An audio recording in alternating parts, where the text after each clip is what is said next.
All right, so still dealing with the executive in the state of Texas. We're going to look at the executive offices and the departments in lesson 2. I am going to do kind of a little bit of a hybrid lecture here today because the very first part of this lesson dealing with the plural executive warrants me doing some explanation and talking to you about what a plural executive is and how that affects the powers of the governor. But the remainder, excuse me, the remainder of the lesson simply outlines the different elected statewide offices in the state, and by and large, it's pretty straightforward. And so, again, I don't feel like this is something that you need me to read off of a slide to you. But the plural executive, this is very important that we understand what the plural executive is. A plural executive is defined as a system in which executive power is divided among several statewide elected officials. And Texas is a great example of the plural executive. In our state, we elect a governor, but we also elect independently of the governor individuals from for the office of lieutenant governor, attorney general, comptroller of public accounts, state land commissioner, agricultural commission, railroad commission, and the state board of education. Right? So, whereas if you look at the the federal system in America, with the president and the vice president, they run on the same ticket. They are always going to be this, or if a president so chooses, a person of their political party, they'll typically always be from the same political party.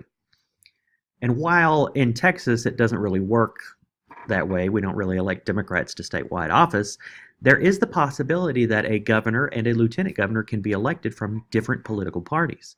Same with the Attorney General and the Comptroller and the Land Commissioner and the Agricultural Commissioner and all of these other individuals.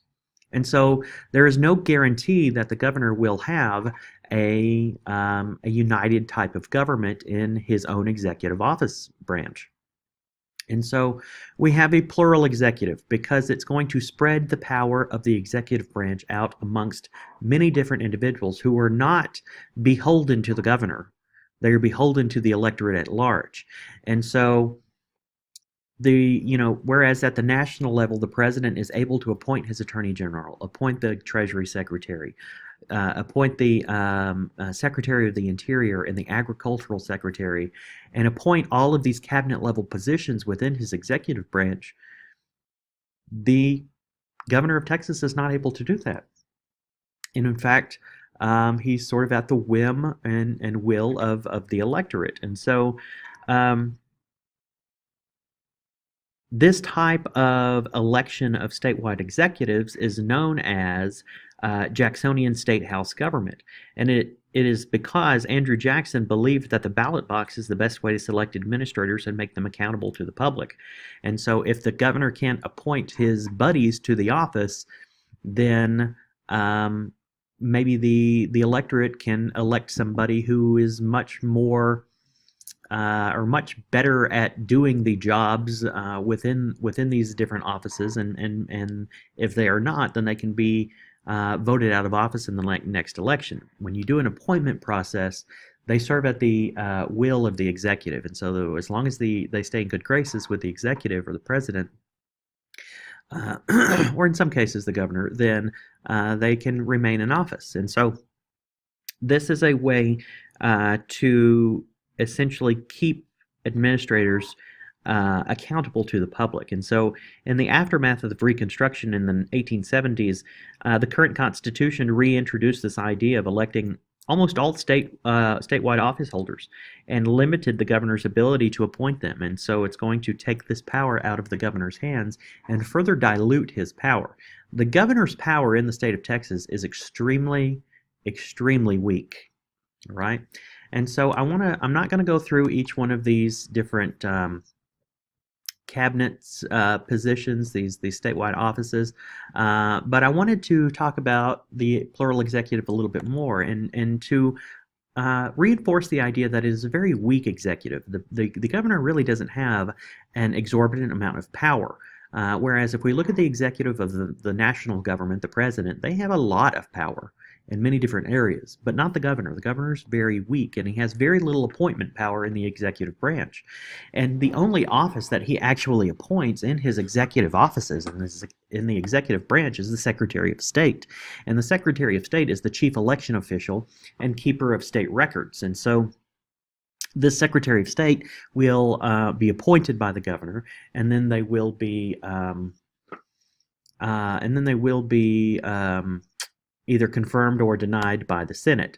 And the chief responsibilities are to conduct elections, keep records and information management, and be in charge of international protocol.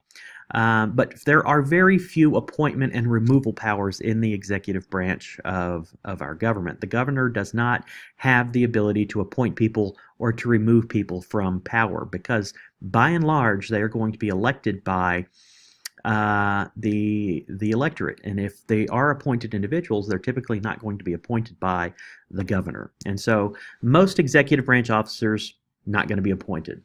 They're going to be put into their office by their by the electorate of the state of Texas. And so what I want you to do now is I want you to download the remainder of this PowerPoint, and I want you to go over the different offices that are elected: the Attorney General, the Comptroller of Public Accounts, the Commissioner of the GLO, the Commissioner of Ag, the Texas Railroad Commission, and the State Board of Education. And like I said, I'm not going to read those off of the slide to you, and really what I wanted you to be able to discuss with me in this sort of asynchronous format is the plural executive and the benefits and the drawbacks of having a plural executive in the state of Texas. So we'll come back a little bit later, and we'll actually talk about some of the formal and informal powers of the state governor, even though they are very insignificant. The formal powers are very, very weak and insignificant.